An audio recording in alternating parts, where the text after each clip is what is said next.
Chengdu, China, it is time for finals. It's been a wild year with the FISE, and everything comes to a head right now.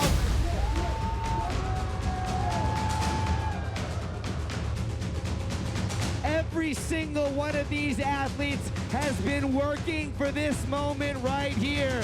Chengdu, are you ready to party?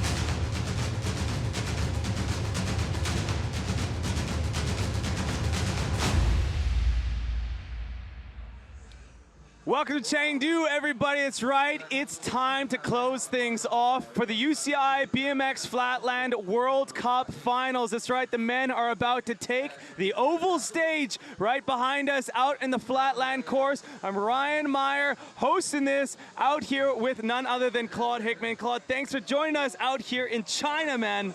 It's good to be here.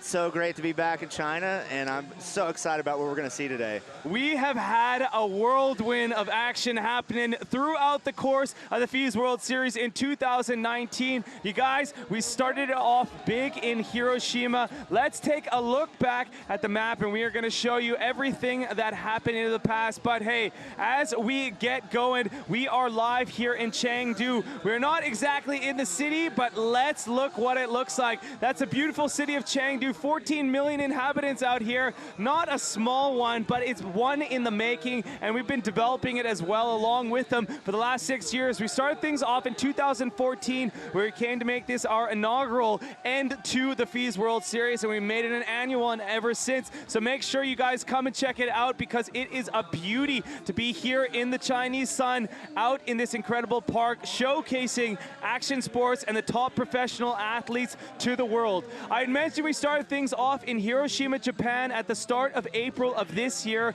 Let's take a look and see the rest of the locations. So of course we also had Montpellier, France, where things have started over 20 years ago, incorporating so many different action sports disciplines. We have something for everyone out there in Montpellier. If you guys have not checked it out, make sure you guys log in online somewhere and check out the content, because it's one of the best and it is the biggest action sports festival in the world. You'll never see something like this, you guys. So come out and check the FISE. If you haven't heard about it, I don't know where you've been, but we are here finishing off the finale this season, 6 years in a row, doing it as a final here in Chengdu. And again, welcoming you back here, Claude. So good to be back in China. Last time I was with you, we almost died in a rickshaw.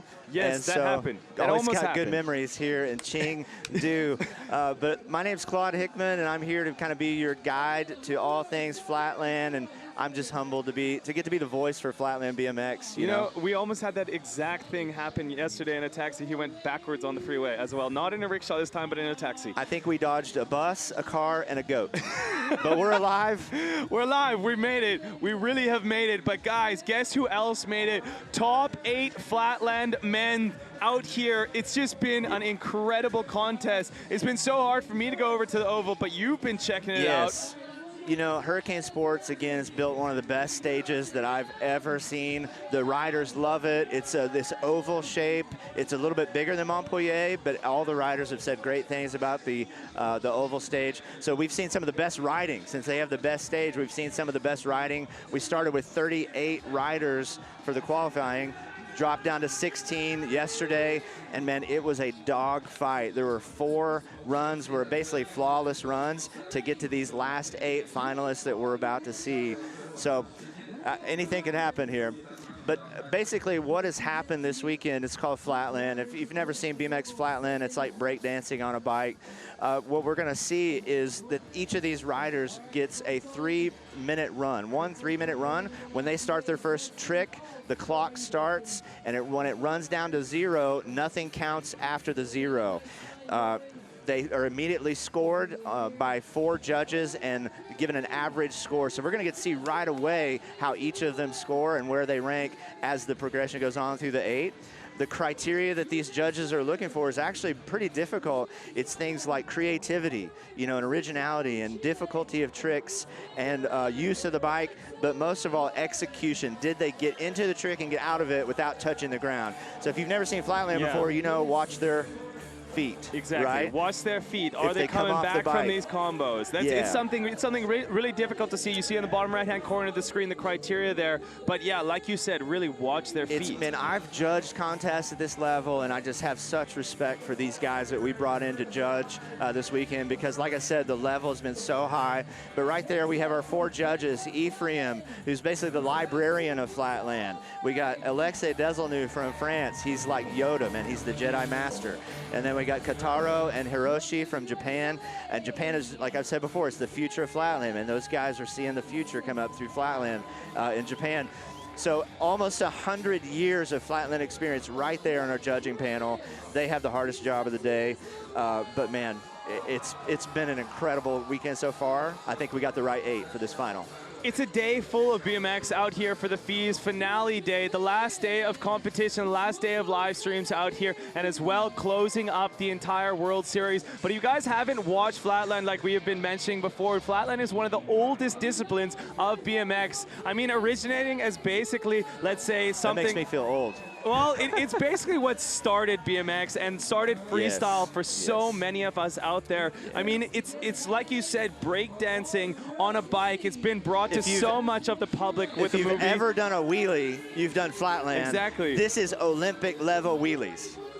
Olympic level wheelies, rad put on steroids, that incredible movie from the 80s. And guys, you see those amazing riders, the 8 of them, you see the backs of them right there lined up on the oval stage out there ready to do the rider introduction. You guys, we had some incredible action unfold for you. And right now, let's take it down to see who the 8 are gonna be. All the way from Germany, from left to right, this is Dustin Alt. Make some noise, CHENGDU! From Santiago, Chile, Benjamin Hudson!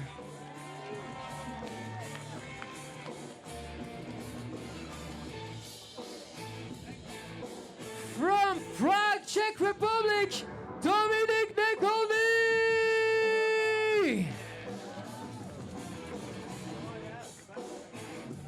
From Thailand, Bakfu Busahart!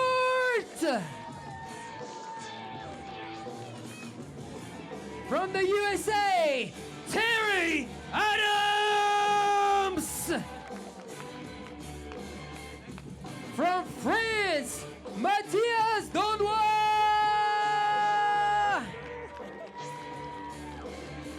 From Japan, Moto Suzaki!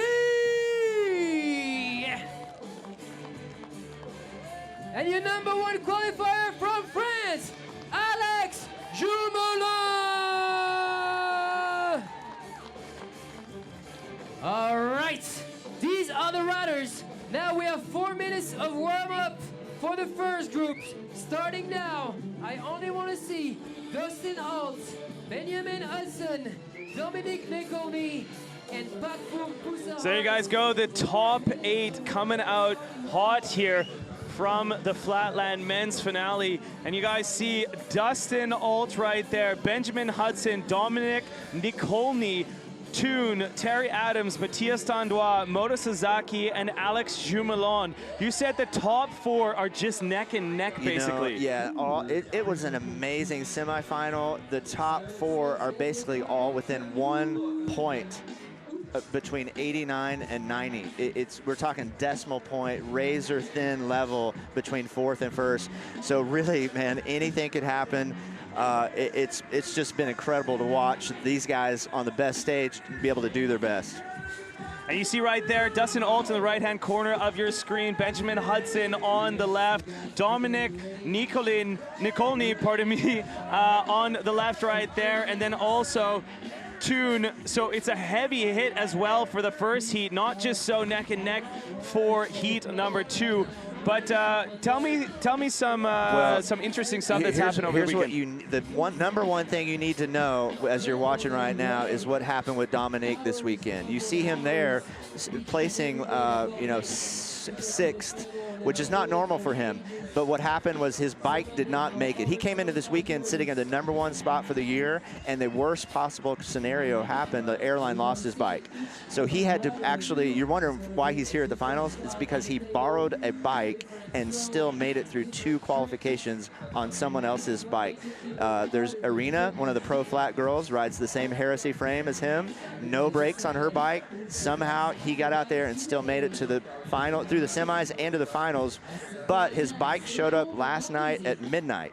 So now the question is, which bike does he use going into his run? So so what is he on right now? I'll tell you when we get to his run. Well, another incredible story as well. I think we are saying that Dustin Alt coming out of Leipzig, he's into the finals here, which is a nice one as well to see. Super happy for him. He's stoked. He seems actually really calm, and he said one of the things that helped him make it was just staying calm and not getting nervous this time, because he has all the ability to be there. Well, what you guys see on the screen right now, Nikolni in first place, taking over the points from Matias Dandois, but only 200 points ahead. Wow, that's a nail biter right now. So that's going to be a huge one. Let's see if he's comfortable on that borrowed bike or if he's going to be rocking the new one. But then right in third place there, Moto Suzaki, Alex Jumalon in fourth, and Benjamin Hudson. So such a diverse group of world-renowned freestyle flatland riders right there. So much history amongst all of those. New talent, old talent, people carving their way from Japan, from France, all over the globe. An incredible, diverse field. Yeah, coming into this, I thought it was going to be a battle for third place for the year end. But Dominique, you know, really, it was kind of a curveball when his bike didn't show up, but he made it here to the finals, which pretty much secures first or second, I think, for him mathematically. But the real battle is going to be for that third, fourth place year-end podium spot. Well, you guys see there on the bottom right-hand corner of your screen, you can follow us respectively on any social media channel, Twitter and Instagram at FISE World, and on Facebook, FISE.official. As well, though, check us out on YouTube, FISE, that's F-I-S-E. All you have to do is type it in the search bar. Follow and subscribe. You'll get some incredible behind-the-scenes content as well. You get all the replays. As well, if you want to get standings and the highlights of how to follow these people throughout the course of the season, go to FISE.tv. Right now, you see here is going to be heat number 1. Yeah, man, these 4 guys have been here before, but in different order, and so it's just a matter of what is going to happen today on that stage. Some of the guys had runs yesterday that were perfect runs, which means they were flawless. They didn't touch at all, and it really kind of put the pressure on the judges. But here we see Dustin Alt getting to take, I think, his first final run in a FISE World Cup competition. So pumped for him, doing it for We the People bikes. And coming out of Germany, man, you know. Coming out of Germany. You gotta cheer for your fellow German. Just about an hour outside of Berlin, the city known as Leipzig. Dustin Alt. Been shredding a lot with Kevin. Yeah, he's good friends with another pro flat rider, Kevin. And I'm just so happy for him being here. He has such a great style to these spinning tricks that he does, which really puts a new look to it, like this, where he reaches behind the back in that snake spin, and then keeps it going with the turbine. Let's see if he can just kind of get the nerves out. You know, going first is always super difficult in a competition like this, but he looks great. He looks comfortable. These are, you know, his banger tricks to come out and lead with, pulling a good, clean first combo for the judges. That's one of the things that kind of helps you shake off the nerves, just getting one good combo out of the way. He's setting up for this hop all the way around. Half cab whopper. Now Dustin mostly rides back wheel. You'll notice some of the riders favor one wheel or the other front or back. He's mostly going to be doing these pivots on the back wheel, but like I said, some of the creativity and just kind of style that he puts into it is what makes it so good and gets him points with the judges. We've talked previously about maybe some originality put into a lot of the top pros' runs, creating their own tricks. You see a lot of the switches there where he's switching from the handlebars down to the front pegs. How much of these riders are creating their own tricks? Well, even just there where he crossed his feet, I don't know if you noticed it, underneath the bike on the pedals is something really that only he does. He does another variation that he'll probably do in a minute. It's a spinning trick like that, but his body is facing completely backwards. And in my mind, you're asking the right question. The difference between these guys and everybody else is, are they bringing creativity into their flatland? You talked about it being an old sport, and in the beginning it was always called freestyle. Yeah. Because it's always at the core been about having your own style and being creative and being original. It's one of the things I'm actually hoping for some of the other riders today, that they will take some risks, you know, that they will be creative. To get in those top spots, it takes some risk and doing something that nobody else has done. You know, I've been watching that as well. If you follow some of these athletes on social media, incredible tricks where he's going backwards right here. That's one of the tricks that only Dustin does. He climbed up, I don't know if you can tell, up over the bike. Most guys do it rotating forward. Yes. He's doing it while rotating backward. Super original. And man, just that's Dustin Alt right there. Signature move of his. He's got 30 seconds left still. I bet he's going to go, hopefully go back to that trick. We'll see. Setting up for another hop. Wow, into that half lash. That's super difficult to land, like hop half cab and then land on the front peg. With 1 foot on the front peg outside. Yeah. Bouncing in, nice combo right there. 13 seconds left on the clock. So what is the regulation for if he goes over time? Well, it does not count after the buzzer goes to 0. So even if he continues the combo, nothing after this moment right here counts for his points. But for the riders, sometimes finishing the combo is a mental thing, just to put an exclamation point on the end of their run. That's a great run for Dustin Alt. He had a couple of touches, came off the bike maybe once or twice, but still, good, solid run. Talked to him earlier, just said, man, you know, you should be super proud that you're here in the finals. He beat some heavy hitter riders even just to be here. But Ryan, here's that like grab behind the back move that, again, super creative, super stylish. Climbing up over the bike. This is called a blender or a time machine, depending on if you pedal. There's a hop, half cab hop whip. It's kind of throwing some street style in. He had a lot of really nice combos actually in here, and this is just such an incredible maneuver. As you're explaining, he's spinning backwards. So his back not facing it, it must be so difficult to learn such a trick.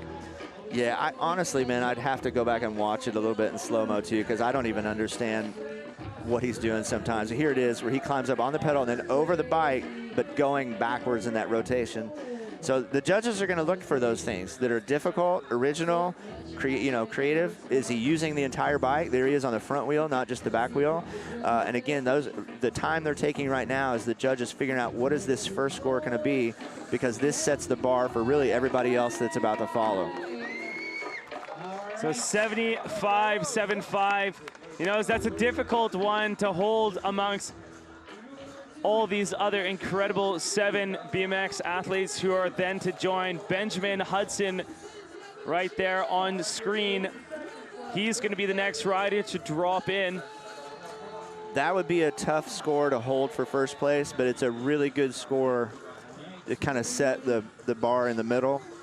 And that's a good score. That's a great score. Those are difficult tricks. Dustin laid down a run he could be proud of. But this is Benjamin Hudson coming out of Chile, doing it for Red Bull. Super fun to watch. The thing about Hudson, man, is he'll put you in a trance. Just like the cadence of the way he rides and the way he flows around the front and back wheel. Watch, it just is mesmerizing to watch, and it's so fluid. Coming around, no brakes on his bike, all footwork, balance, and sometimes jumping. You're right. You talk about cadence. This is just such a smooth, calm rotation, and there's so much consistency within those spins. It is exactly that, mesmerizing. Coming off the bike there. Now, one of the things that Benjamin does, I think that's really cool, is instead of grabbing the seat like a lot of guys, he will grab the back wheel, and it actually gives him a position to do some different things that other guys can't do. Riding that Far East Cycles frame, got the seat slammed down. He's, he's got one of the lightest bikes probably in BMX, about 17 pounds, so a bunch of titanium Iggy parts, and it just fits his style. You know, when you see him do the little hop at the end of a combo and just pick his bike up like it's nothing, it's because that thing weighs like hardly anything. Wow. Watch that going right into that hitchhiker spin from that, not even putting a hand back on the handlebars. Jumping to the pedals, pulling it clean. See him give a nod. The thing about Hudson is when he starts doing this, that's good. Yeah. When he starts smiling and having fun and getting into that flow, you're going to see longer and longer combos out of him. And he can keep some of these combos going like for a long time. Watch this step through, and then he's going to try to pump for more speed on this like front yard glide, bringing it back around like effortless. And then let's see what he sets up right here. Another spin. He's got his foot hooked in the handlebar. Bringing it around again. Whiplash, hops back to the pedals. Some great riding coming from the young Chilean. Again, man, it's kind of about building momentum, just even mentally. Every combo that they stomp like that just builds their confidence to go into the next combo. So watch his footwork as he gets around this front wheel. Super smooth, hops through the bars, candy bar hop. That's kind of a new move for him from this last year. Now pump it cross-footed. Let's see if he can hang on to that balance point. Jumping back to the pedals, slips for just a second, but hangs on. And you look at him, man, he's having more and more fun as this run comes into the last 30 seconds for Benjamin. Super cool guy too, man. Just really fun to be around, always positive, always having fun with the other riders. If you ever get time to talk to these guys, like I said, they're just super friendly. And, oh, wow, pulling a half bar whiplash. He does a whiplash with his bars backwards, throws the bars half bar spin in the middle of the whiplash. I didn't know he was going to throw that in, but like we said earlier, you got to take some risks. When you get to this point in the competition, he had 10 seconds left, and he threw in one of the hardest tricks that he does and pulled it clean. I hope we get to see that again in just a minute. He had actually almost a completely flawless run, an incredible determination to get things done out here for Benjamin Hudson, coming off of second to last qualification out of the semifinals, let's say, but really putting forward a top performance. Oh man, yeah, he's stoked about that run. He had some bobbles, came off here and there, but overall he pulled some of his longer combos, did some of his signature tricks, the jump through kind of candy bar style through the bars. That's a huge move for him. Some of these moves are, I would call them like video part moves that he's putting into his run. So that's, the judges are gonna know, man, these are the next level tricks for him. Nice little like foot jam there. Keeps it going on the front wheel, but yeah, just the flow that he has and watching him step around the bike, he makes it look so easy. It makes me a little bit angry at how easy he makes it look. But man, I'm so happy for him, and especially some of these signature tricks like this. Watch, he doesn't even put his hand back on the bar. He can go back into that hitchhiker. You see that? Yeah. Right to the peg. It's like a pressure move that's super difficult to do, but he makes it look possible. And just so smooth with the transitions, it's incredible. Like you said, almost makes you a bit angry that he makes it look so easy and effortless. Cross-footed right here and pumping around, just incredible and he's bike young. Control. I think he's like 24. He just had a birthday in October. He's 24, 25. So he's, you know, he's young in his career. He's just going to keep getting better. Yeah, it's Scorpio season. That's what's good. Hopefully we'll get to see that whiplash, one of that last banger trick that he did, where he throws the half bar in the middle. There's him hanging on, man. You're watching the feet. They don't want to touch the ground because that's obvious penalties with the judges. And there's his score coming in. 84. Puts him in that top spot, and that's a great score for Benjamin. Well, we have some highlights coming out of Dominique Nikolni. Let's check it out here at the FISE. Dominique Nikolni. It's like a machine, the way he rides. He's still putting together a solid run. That was a solid run. That was amazing right there, going from a full nose mask.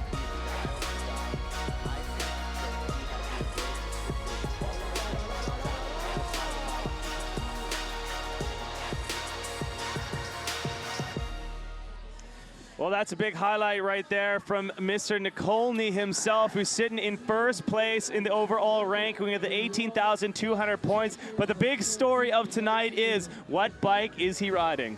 Well, I gave you a hint. The women's pro bike that he borrowed had no brakes. Okay, there we go. It looks like he chose his bike that made it last night at midnight coming in from the airlines. He's choosing to use a bike that he really hasn't warmed up on. That means he's basically been practicing on another setup all weekend, and the decision to switch back to his bike is a good one because it's opened up 2 new combos that are very difficult combos for him that he couldn't do with the bike without brakes. I saw him earlier in practice. He seemed super comfortable on it. It doesn't seem to faze him at all. In fact, this has happened to him before where he's borrowed a bike and won a contest. The fact that he made it to the finals on a borrowed bike, we're about to see what he can really do with his bike. Dominique Nikolni, here we go. We may be watching the winning run right now. Yeah, coming out of the qualifications in 5th place, or out of the semifinals in 5th place with a borrowed bike. Let's see what happens here with 2 brakes. Any rider knows that being on someone else's bike is one of the most difficult and awkward positions you can actually be in. You're just a little bit different on the brake lever, on the handlebar angle, or just having a tiny bit different stance. You can see how high of a seat he has and how low of a seat tube he has. So just these tiny differences will make such an improvement to him. You're totally right. The thing about Dominique, man, is he's a precise machine. He's disciplined in his personal life. He's disciplined on the bike. And you watch the way he rides, and it's like, and I don't mean that in a negative way, you know, like robotic, but he is just incredibly consistent, incredibly smooth. And these moves that he does are so technical and so difficult. Any one of these combos really got him into the qualifying because they're so difficult. These switches were incredible right there. Boom. They're going back onto the pedal, nose manual. Those are some of his moves that he uses the brakes for. Really just kind of a tap. I mean, he's not dependent on him at all, because obviously. he's not scrubbing speed. I mean, if you'd be fully using a brake, you'd be pogoing around, but he's just maybe using it for a balance point, and he still keeps momentum and rotation going. See, this trick, one of those tricks right there. There's tricks like that that have opened up now for him because he has his bike back. And you know, every other guy in this final is watching to see what he does, because this is the run probably to beat if he keeps riding like this. I can't remember if he's touched yet, but he's having a great run. Watch all this cross-footed stuff that he does. He's still got one trick that I don't think he's pulled out yet. It's backwards facing hitchhiker, signature Dominique trick, and I just can't even tell you how difficult some of this stuff is. Let's see if he sets up for, kind of lost his speed there when the back wheel hit. See if he sets up for that again. So something you had noted in previous contests actually is he's only running a front brake, but he has 2 levers there. So that means he's able to access that front brake utilizing either side of the handlebar. And you can notice when you're switching around so much around the entire front end of the bike, there it your is. hand, there we go. So the backwards, oh man, just dropping it. All it takes is one of those handlebars just to scrape the floor, and the game's over. But you know, I think he ended his run on that, so he got all his other links in before that. I didn't see if the clock went out before he came off the bike, so we'll see how the judges, what they do with that. But he got into and out of some of his most difficult tricks. Definitely just a whole nother mental aspect to having to switch bikes all weekend and worry about this and is it gonna show up. But this trick right here, the backwards facing hitchhiker, I know he wanted to pull that to really just seal the deal on this run to see if it's gonna beat Benjamin Hudson. So how are you feeling after watching his semifinal run on a borrowed bike, and then versus watching him ride now on his own bike? I want to say his run on Arena's bike was better. Wow. I don't know how he feels about it. But I'm telling you, man, his semifinal run, I'm trying to say that as a compliment to him, was incredible. And to do it on a borrowed bike is amazing. So I don't know how happy he is about this run, you know, but I feel like he did get some of his incredibly difficult tricks on the bike without brakes, and maybe it hurt him, you know. It's always hard to kind of look back and say, what if, or I should have done this, of course, you know. Of course. And I think, you know, he made the decision he wanted to make. It's so difficult to as well keep the performance up, but an 87 coming in right there. So we have a new leader bumping Benjamin Hudson down into second place, and that is a high score as we're moving down the line.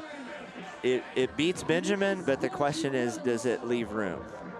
And it definitely leaves room open.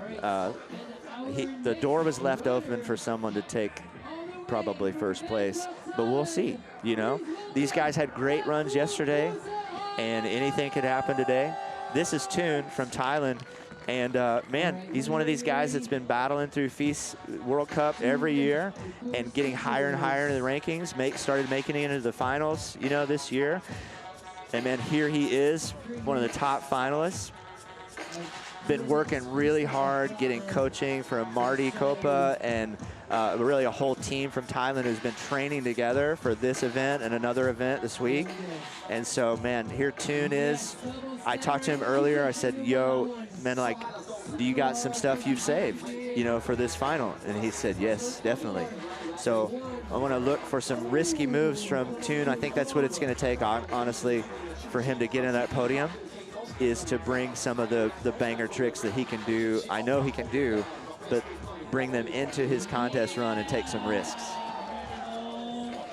Here he is on the pumping hitchhiker, kind of inside pumping hitchhiker, using the bike and the gravity to get more speed. Swings it around to this half packer. So cool to watch, like the balance, man, that these guys have. Look at that. They're just rolling on the front wheel in a, I mean, looks like he's almost at a standstill, but by keeping the bike going around, he's going to get more speed to set up for a whole nother trick. It's crazy. If you watch really close, you can see him kind of adjust his foot to the outside of the peg so that he can do some pivots. Watch this, bring his whole body around like that, back into the steamroller. This is a long combo for Tun. This is one of his like 30-second long combos. He still has to do one more trick at the end of it and pull it clean for it to count with the judges.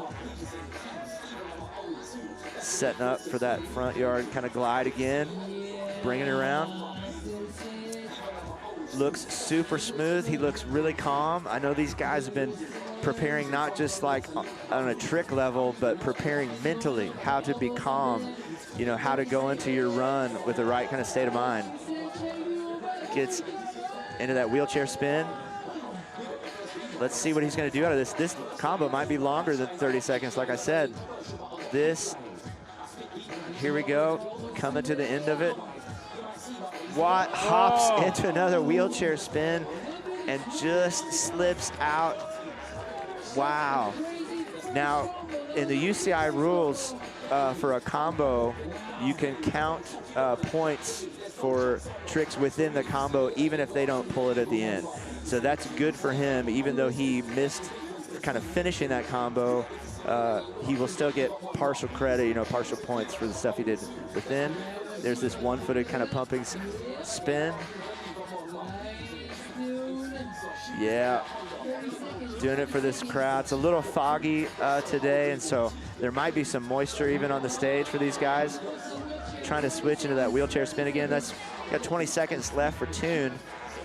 He's gonna have to do something big to make up for some of those touches. 15 seconds left, like you said, on the clock. He wants that jump into that wheelchair, and I don't know what's happening.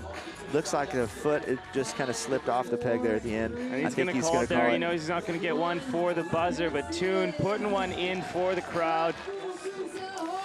You know, stamina is as a huge part of this sport. And you talk to Matias or Alex or any of those guys, they run, they exercise, they work out, they eat right. 3 minutes doesn't sound like that long until you've done something like this and tried to keep your breathing right, keep energy for the end of the run, and sometimes that's the difference, is having that energy at the end of that 3 minutes to do the trick that you want to do. But here we get to see some highlights back from Tun's run. There's that body veer, I think is so rad. He brings the front wheel all the way around kind of his back while he's pivoting on the front. It's so complicated to even explain. It's another kind of pivot back to front. Tun mostly, you'll notice, like a front wheel rider. I don't know if that hurts him at all. I don't remember him doing a back wheel trick, but again, that's something the judges are looking for, variety. So we're gonna wait for this score for Tun, see where he comes in. He looks, oh man, not gonna be real happy with that score, 63.75. Yeah, man, that's pretty low. I'm sure that's not what he wanted coming into this, but again, making it into this top 8 says all that he needs to say. You know what I'm saying? Like, he doesn't need to prove anything else. The fact that he made it here. Well, you guys, that was a heavy heat. Our first heat of 2 is down. You see it, second heat right now, warming up. After that, we got a lot of action coming your way, but let's take a look at some. After that, you guys, let's take a look at some of the bangers from 2019.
Well, you know, that's a lot of action coming your way throughout the 2019 season here at the FISE. We noticed also some highlights from Rio as well as Takumi right there from Japan. Unfortunately, don't see them out here in our FISE. But you guys, it's a World Series. We got a lot of stuff coming your way, and it's a day of BMX. At 4 o'clock, we have the UCI BMX Freestyle Park Men's World Cup Finals going to be happening right here and closing off the World Series and the CHENGDU event. So make sure you guys stay tuned for that, but we have some big action coming your way. Heat number 2 is going to be started, but right now what it looks like is Dominique Nikolni sitting on top after heat number 1 with an 87.2. Benjamin Hudson in second place with an 84.0. Then Dustin Alt from Germany with a 75.75 and Tun Pakoon with a 63.75, rounding up the top 4. Moving in, we have the next 4 starting on screen. You see right there, it's Terry Adams, Matias Dandois, Moto Suzaki, and Alex Jumalon.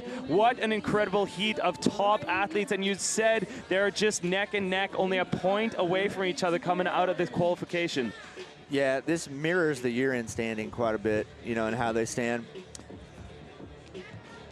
But you know, I think this year has been a changing of the guard in a lot of ways. Seeing Terry Adams and Dominique come back into competing, it's been a changeover to see the Japanese, you know, and their standing. So a lot of new things have been happening in 2019. It's so fun, and we're getting ready to see this next group. We're like, yeah, like you said, it's razor thin. So welcome you guys, CHENGDU. This is the 2019 finale here in China. That's right, you guys, UCI BMX Freestyle Flatland World Cup Finals is underway. You see Terry Adams right there on your screen. He's going to be the first to drop, I believe, in heat number 2, and then followed by Matias Dandois, Moto Suzaki, and Alex Jumalon. You guys, right now, Terry Adams has started. The clock is going. Yeah, his 3 minutes have started when he started his first trick, getting into these combos where he's setting up, you know, some of his original moves. What I love about Terry is he has signature tricks that he's made up and created himself. They're all Terry Adams, and he's been pulling them all weekend, looking super clean, looking super calm. He's just having fun. He said yesterday it was one of his favorite competing days he's had in a long time. Just out there having fun, and it shows in his riding. but here he's gonna set up for some tricks. The thing I love about Terry is he's got these tricks where he leaps over the entire bike, just like this right here. It's called the Katrina, jumps over into this backpacker. Man. Why have we called this Katrina? Because the waters jumped over the wall in New Orleans, and he jumps over the back wheel. It's not a great memory for New Orleans, but it's a great trick for Terry. Jumps again over the handlebars. I mean, nobody's doing this stuff, and he's been doing it for a while, but who cares? These are very difficult tricks, and they're all Terry Adams, and it puts him on the podium. You know, some would say he's your doppelganger. As I'm looking on screen here, both you wearing the ball cap and the beard. I think you guys probably were separated at some point. I actually put my picture in the contact for him on my phone, so when he calls me, my picture shows up. It's super confusing. This is pedaling time machine. Watch again. He's going to jump over. Oh, he usually pulls that super clean. I think that's the first time he's come off the bike here. But yeah, he's shorter than me. That's what I tell people. He's shorter than me. Oh, that's where it all comes around. All right, he's going to set up for it again. Oh, just slipped the peg on that one. Terry doing it for Deco, Tiger Bomb, Red Bull. Man, just has everything going. Man, yeah, has everything going great in his life, but really decided this year he wanted to be back into competitions and he wanted to be back on top. And, you know, these guys have that kind of focus where when they set a goal, they find a way to do it, and he's found a way to get into the finals for these last couple of FISE World Cup stops. Here he's setting up for, this is called the Adams Bomb. Watch this. He Over will the jump back wheel and land on the back wheel. He's almost at a standstill. Oh, just loses speed. He's been dropping that all weekend, and there it just didn't happen for him. He looks disappointed. He's quite deflated with that one. Yeah, come on, Terry. You know, he needs to get mentally right back in it and do his tricks. He's still got 10 seconds. He had a flawless run yesterday. Was so stoked about it. Today, just not happening for him. And, man, that's going to be time for Terry. Again, though, super happy for him. He's battled his way back into these contests, represent USA as well. And just, you know, battled to be here and beat some really difficult riders yesterday in the semifinal with that perfect run. What I love about that's such an upset, though. Put together such a difficult run yesterday, and then coming here and just having a few things off. It's such a mind game, and you only have one chance. This is one of the only action sports disciplines where you only have one opportunity. There's no second run in this. These guys practice for hours and hours, you know, 5 to 6 hours a day, and to try to put it all together in a 3-minute run is, you know, it'll drive you crazy. And it's one of the things that's addicting about it, and one of the things that's also super frustrating. When you know you can do stuff, you've done it a million times, but I've seen a couple guys slip off the peg or slip off the pedal, and so there may be, you know, there may be something going on there that we can't see with the stage or moisture or the fog that's maybe create something slippery for them. But we're waiting for Terry's score to come in.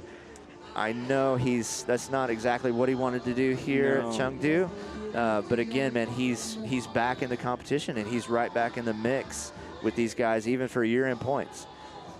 See on the right-hand top corner of your screen, that's Matias Dandois, who was your third place qualifier coming out of the semifinals yesterday. Terry is still waiting for his score. Both of those two teammates and friends as well. Having a lot of fun, enjoying contest times together, but that's really not the score that Terry Adams was looking for. As we saw, though, it's none other than Matias Dandois, who is about to take the floor, and this man has a history here at the FISE. Matias has had such a fun weekend, man, and I think the pressure has not really been on him yet until now. Let's take a look and see some of the action from Matias in 2019.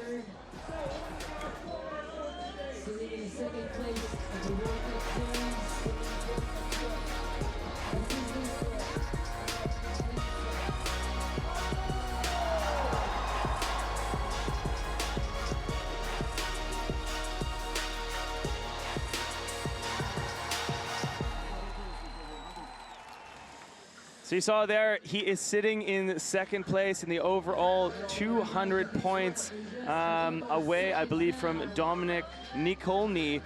So this is going to be a tight battle. As we see already, Dominic is right now currently sitting in the hot seat with an 87 even. Nobody has been able to bump him out, not Terry Adams, not Tun, but is Matias Dandois going to be able to bump him out and as well possibly take over the overall? You know, Matias put in some of his normal runs to get here, but this has kind of put the pressure on him with Dominique Nikolni back on his original bike, doing some of his combos, putting down that 87 for first. I think Matias is going to have to pull out some of the new stuff that he's been working on while he's been back and forth from New York and Paris. He's been learning, he's been growing, adding to his tricks. There's Matias having fun. He said yesterday, you know, he was super tired and just chugged a bunch of coffee and Red Bull and it got him through. And he, man, it had, again, one of the best runs yesterday. But today's a totally different day. And it seems like some of these guys are having trouble slipping off the bike. That's a new one. Yep, little seat grab, bar spin. Got these turbines on the back wheel and his pink socks rocking there. Super stylish, you know, on and off the bike. Always taking up a bit of a new career in modeling. You know, having a fun time across in America as well, like you've mentioned, coming back between Paris and New York. But as well, he just seems so focused on the bike. Yeah, you know, these guys, what's funny is no matter how things are going in the rest of their life, they're super competitive. So don't be fooled at all. He's laughing, he's dancing, but this guy wants to win. You know, when it comes down to the run and the finals, these guys are competitors, they're achievers, and man, he's here to take that top spot away. And we'll see if Dominique opened the door for that or not for this year end, especially the year end points. Here he's going to set up for this back wheel jump up to the seat, taking one hand off, spinning. He's learned how to do this into more combos, just like that, staying on the bike. Steps up into this time machine kind of trick, bar spin, stomping it clean. Doing it for the crowd, pumping up this CHENGDU crowd that's come over to watch Flatland. You know, that's also something that I noticed with Matias. He's really a performer. He's able to display this out for the audience, and he really gets them behind him and getting a crowd on their feet and just pumping that adrenaline in your system. It really also must help for the rider to be able to deliver such a performance.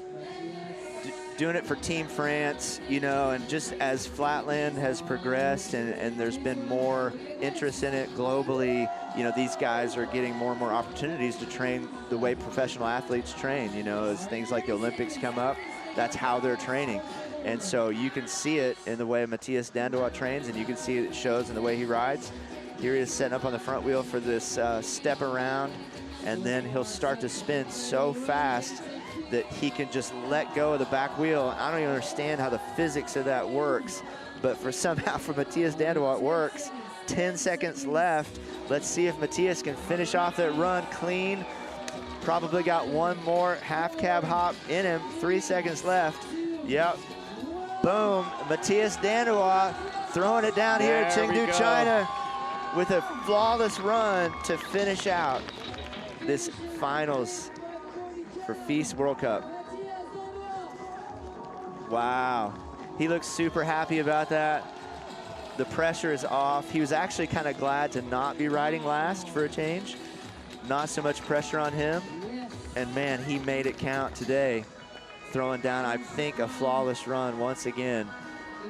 Let's watch some highlights. Here he is. I don't know if you can tell, but he's pivoting for a second there, back and forth on that back wheel as he does this time machine up on the pedals. Yeah. Steps down clean. There's that new trick, seat grab, kind of bar spin. Great, like, photogenic trick for him. It's incredible, yeah. Look, no, not even grabbing the handlebars. He's got the seat in the back peg. He's 6'1", I think. So I don't know if sometimes that helps him, sometimes it hurts him, but, you know, he makes it work for him riding this frame. What's crazy is his new Haro frame. I've seen like a bunch of street riders riding it this week. There's like 10 Flatlanders riding it. Haro's got to be super pumped about how even the street crowd has kind of picked up. Yeah. Ryan Nyquist is riding it, you know, so he's got a real crossover in his bike style. riding 2.3 tires. Those are pretty fat tires for Flatlanders. Yeah, but he said a year ago he switched to 2.3. Loves it. And he's super happy. Loves that run. Wow, and the Chinese crowd love it out here in Chengdu, as well as us up in the booth.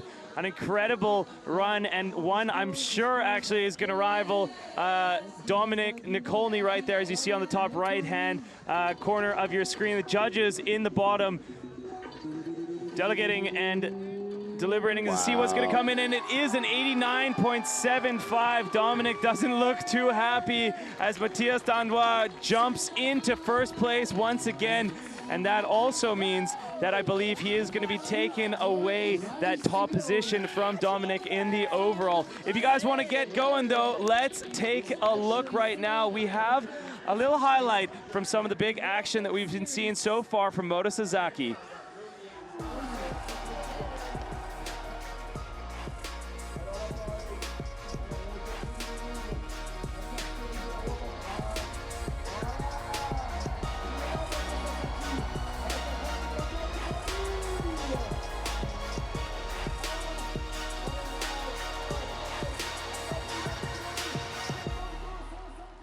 Moto Suzaki right there sitting with 14,100 points. Don't know if it's going to be enough, but I mean, if he is able to possibly bump out Matias Dandois, he could jump up in the overall ranking enough to maybe solidify a top spot out here. But it's really going to be down to the judges after this one. 3 minutes on the clock. Let's see what Moto has for us. Moto's been consistent the last 2 years, really, in all the FISE stops.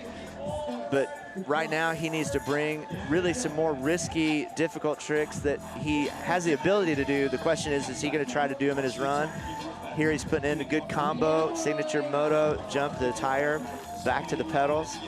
What I love about Moto, man, is he has these really unique places that he will stand while doing some of the same tricks that might look the same as other riders. He'll get his feet in different positions, up on the bar, the pedal. Actually, he's gonna do both right here. 1 foot on the bar, 1 foot on the pedal. Nobody else is doing that but Moto, and it's such a pressure-oriented kind of place to stand while you're doing that spin. So like I said, that's a risk, you know, that he just took for the judges in the middle of this combo. And if he can pull it off, it's gonna pay off for him in points. Yeah, turbining backwards, keeping it going. Talk about this combo. It's still a link. This whole entire link is still going. It's still spinning. You know, Moto is just extreme. Pulling that clean, yeah, almost a minute-long link, right, that first link. What an incredible move coming out of the gate and just showing the judges that he has that bike control. He, you know, gets his body like really contorted in these extreme positions where his bars will even scrape the floor, you know, just like this right here. Grinds on the floor in the middle of that trick as he kind of spins along. I've seen him do some cross-footed pumping, kind of hang five stuff that hopefully he's going to throw in here in his run. That spinning crackpacker, super difficult. Pulls another good combo clean. That's 2 good combos for Moto. He's halfway through his run, and man, he's got to be in a good place mentally. But to beat that 89, I think he's going to have to bring like one of his cross-footed kind of pumping tricks just for the difficulty. Watch this, he's got his feet. Now he goes cross-footed, but he's going to switch to this where he's pumping it cross-footed, kind of hang five, holding the seat. So quick jumps over. Yeah, pulling another great combo clean. Wow. That's so hard. That trick is so hard, Ryan. Moto doing it for Monster, representing Japan. And again, though, man, just bringing his own style to all these tricks and very creative, original moves that he's invented, many of these moves. Watch, he'll jump 360 with the bars, but he's setting up something where he spins backwards like this. Dragging the bar ends right down there as it ground away. Watch this switch right, back to the pedal, dropping it out. Maybe being a little bit safe here with that last 20 seconds, knowing that other guys have kind of came off the bike. All right, let's see what he's setting up for here. Hitchhiker, he'll try to switch cross-footed. This super risky move here, the last 7 seconds. Goes for the switch to the cross-footed backpacker, but that's okay. That's a great run for Moto. And I feel like he's happy about where that ended. Wow, so that was a big one as well for Moto Suzaki right there. Doing it for Japan Cycling, as you said, Alex Jumalon taking the floor as we're gonna wait for Moto Suzaki to get his score in from the judges. Let's take a look back at some of the big action coming out of the Japanese rider. Yeah, like I said, this trick right here, he's got his foot on the handlebar, but then he steps up to the pedal and holds that position while he's spinning. It's such a strength-oriented move, and it's creative because nobody else is doing that, where they get their feet up there like that. So Moto just has great style. He makes these tricks look good, but he brought the difficulty, especially that first combo that you mentioned, Ryan, like almost a minute-long combo full of difficult tricks.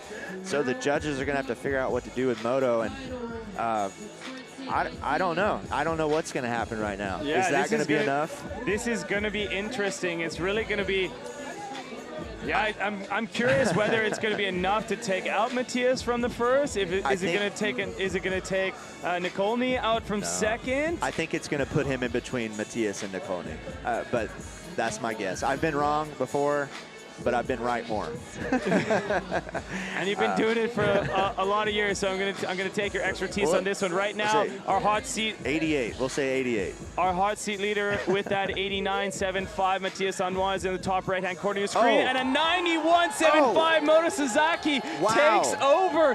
And for one of the first times in history, Claude Hickman is wrong, folks. Well, that's why we're over here and those guys are over there. And there you go. That could actually be the title as well. This has gone down to one for the let's say for the Excel sheet on this one, because I haven't looked at it yet. Moto Suzaki taking all the praise from his fellow riders out there, developing an incredible form on course and putting in a phenomenal 3-minute run with only one rider remaining. None other than Alex Jumalon, a man who has been at every single FISE event in the history of the FISE, has been competing on the professional level for over 20 years. I don't think he needs any more introduction out here in action sports. But this guy has devoted his life to the craft of Flatland BMX and has brought so many people up in the ranks. So nice to see him coming out here and being your last rider to drop in today. Yeah, going back to Moto, we'll see if that maybe inches him into that third podium spot for the year. But right now, Alex Jumalon has got to worry about putting down a solid run. He's had some heavy hitters before him. Moto laying down that huge combo. So Alex is probably going to have to bring some of his newer tricks, his longer combos. But, you know, he's unveiled some new tricks this weekend that nobody's seen him do.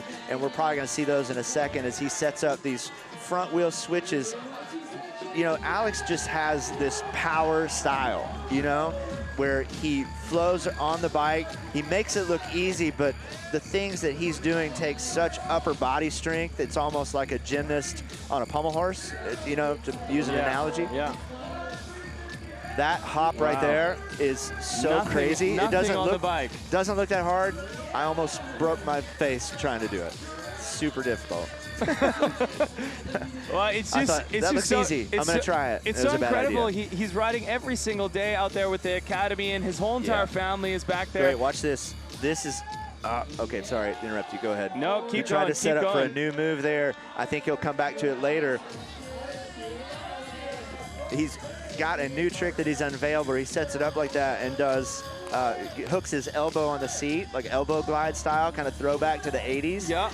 And he's brought it out this weekend with these tricks like this, with this reverse direction whiplash into this foot on the handlebar, spinning kind of crack packer.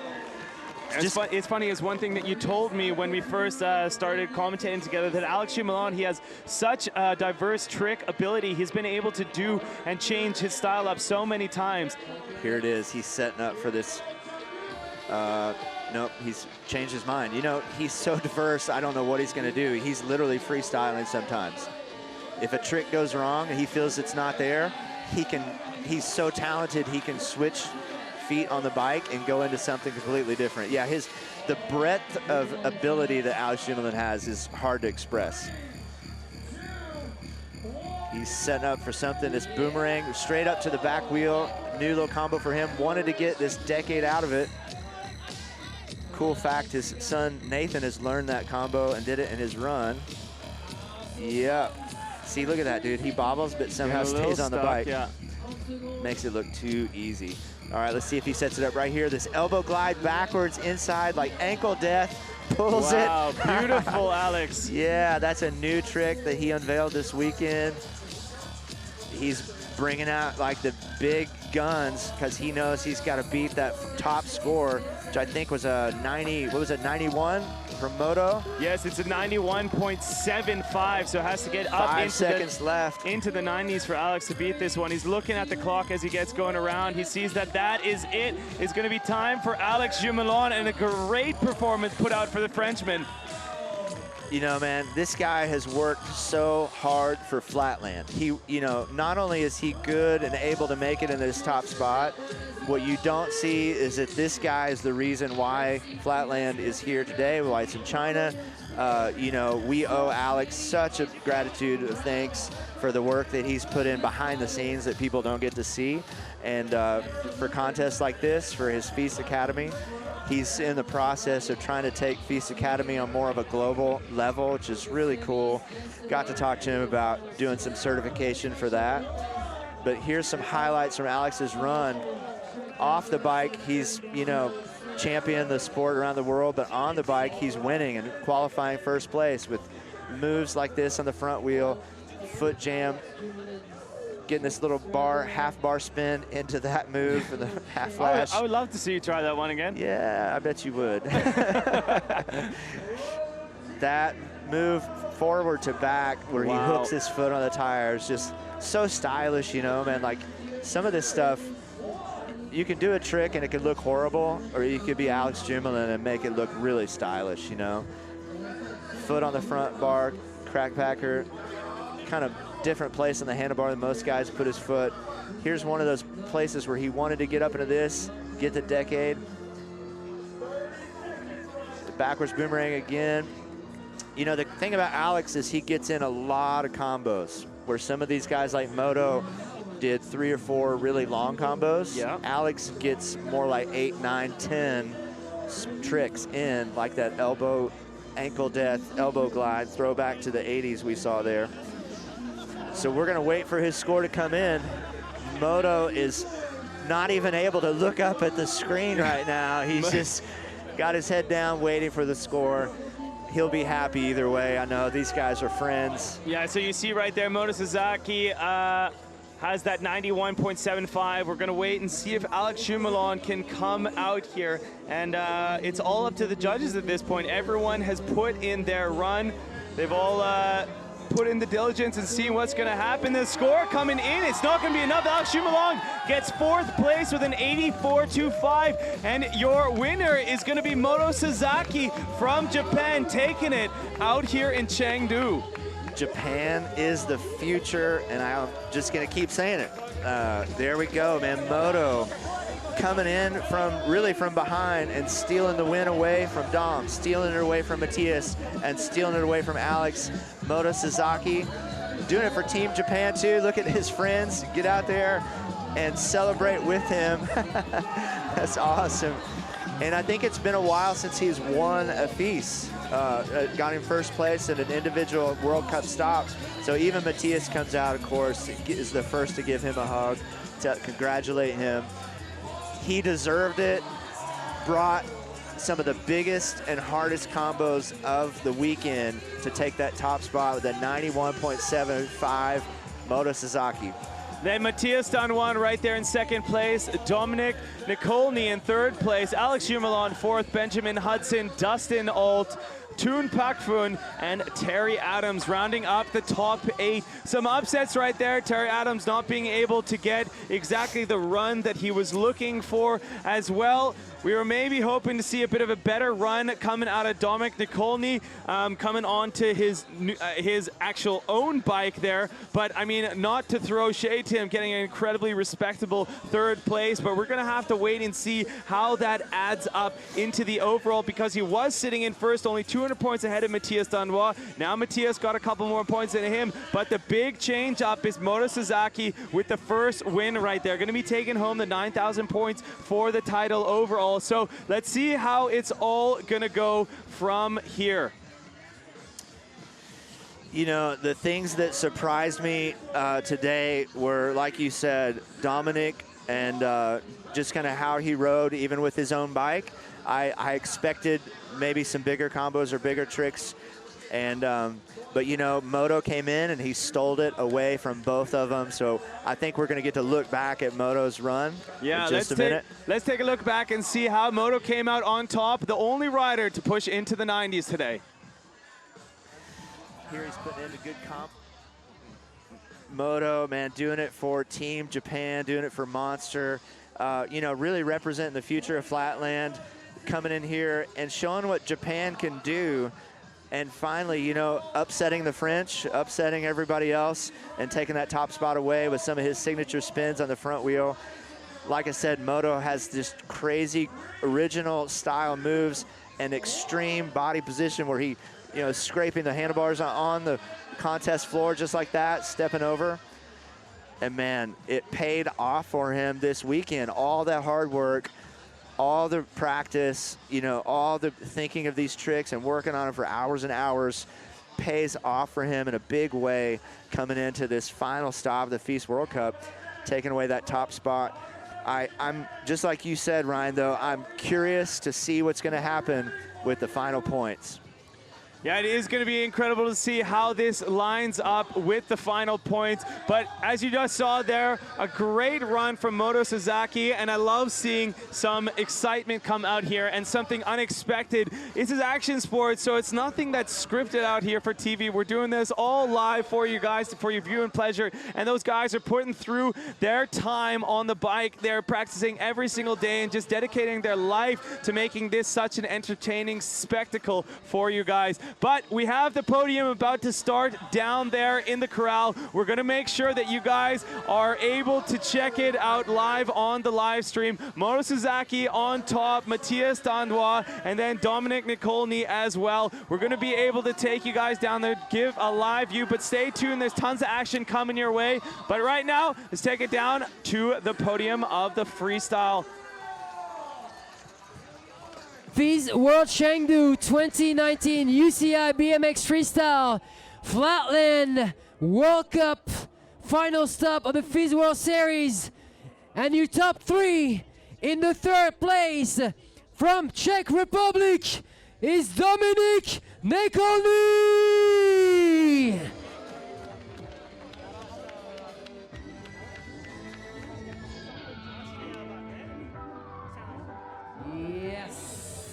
Well deserved on the podium.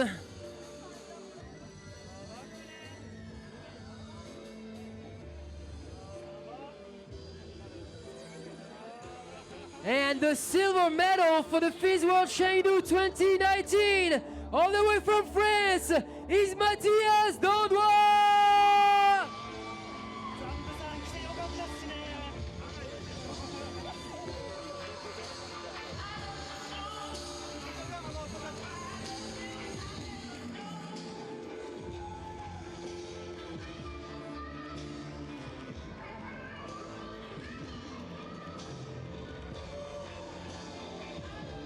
All right, and the winner of the UCI BMX Freestyle FISE CHENGDU 2019 from Japan, Moto Suzaki!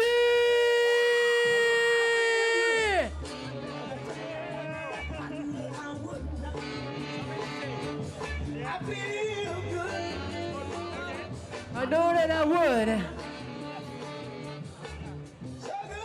Come on, CHENGDU, make some noise for these people!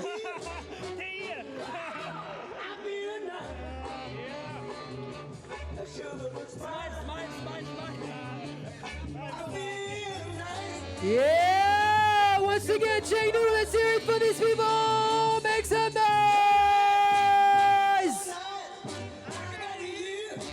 All right, boys. Finish.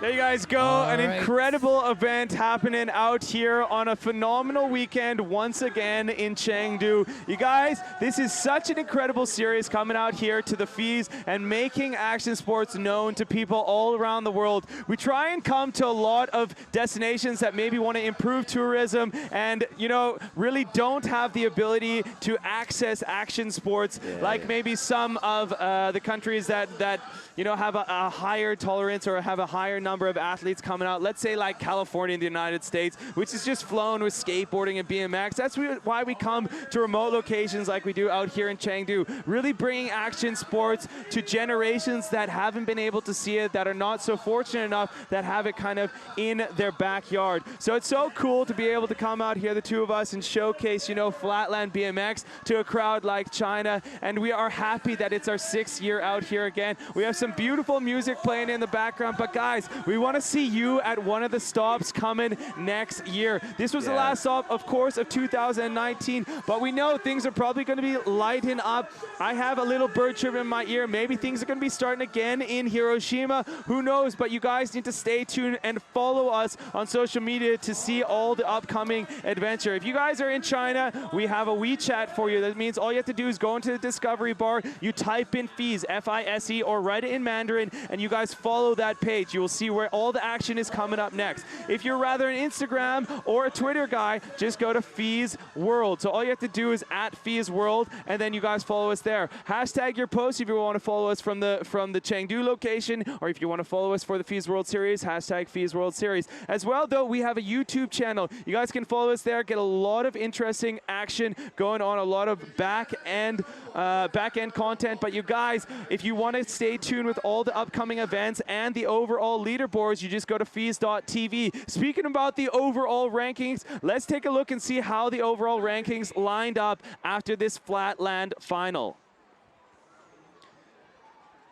Taking a look right here, who is on top? It's going to be Matias Dandois, who takes away the overall once again out here for the FISE World Series. 27,000 points, only 600 away from Dominique Nikolni, who is in 2nd place there. But then Moto Suzaki earned himself a 3rd place bump, and Alex Jumalon down into 4th. Those are the changes that we've had after this one. So an incredible turn of events. Matias Dandois taking away the gold, and then Dominique Nikolni in 2nd place there, Moto Suzaki. So a completely international top 3 at the end of the day. Well, Matias Dandois ended up coming in 2nd place, but took over the overall. Hopefully we're able to get a couple words down there with the international man of mystery himself. With these finals, which means you are the World Cup champion 2019. Oh my gosh, how are you feeling? Feeling incredible. I rode my bike a lot the past couple of months to get ready for that, and it's been a lot of work to be at this level. So when it works out, you know, like hard work pays off, and just so happy. I'm just gonna party tonight with my friend, and I'm so happy this is over. Party on. What's the plan for next year then? The plan is for next week. We have the World Championship, and then next year, you know, we have the whole winter to reinvent new tricks. You know, I came in here with one new trick, the fakey, like sit grab thing, and I think that really helped my score. And that's the way where I want to go. Like, I get like one or two new tricks for next year and try to win again for sure. That's the goal. Right on. Any message to the kids out there? Oh yeah. Hi dad. Hi mom. I love you. And kids, I don't know, whatever. Enjoy, kids. Grab a bike. Exactly. Man, this is super exciting final, and you know, if there was a flat Bible, commandment number 1 is don't touch the floor, and that's what these guys did, and that put them on the top spot. Super happy. The story for me, the surprise for me, was Moto coming up to take that 3rd year-end podium place away from Alex Jumalon and the other people. So, again, you never know what's going to happen. Yeah, it's such an amazing turn of events, always with these freestyle disciplines. I mean, like we've said before, it's not scripted, and it's so nice to see someone like Moto come up from the bottom. Well, not necessarily the bottom, but come up as an unexpected. But guys, we have so much action coming your way. There's still one main event to close off the FISE World Series in 2019. You see it right there on your screen. Just coming up in an hour's time, it's going to be the UCI BMX Freestyle Park World Cup Men's Finale. That's right, the finale of the UCI BMX is happening right here. That's going to be a huge points race moving over for the 2020 Olympics. So you guys stay tuned, lock on your screen. You can go grab some popcorn and stay live because we have some big action coming your way. Thanks, Claude, for joining me so much. It's been an absolute pleasure. Always an honor, always fun to see you. Hopefully we won't die in a taxi later. Ciao, guys.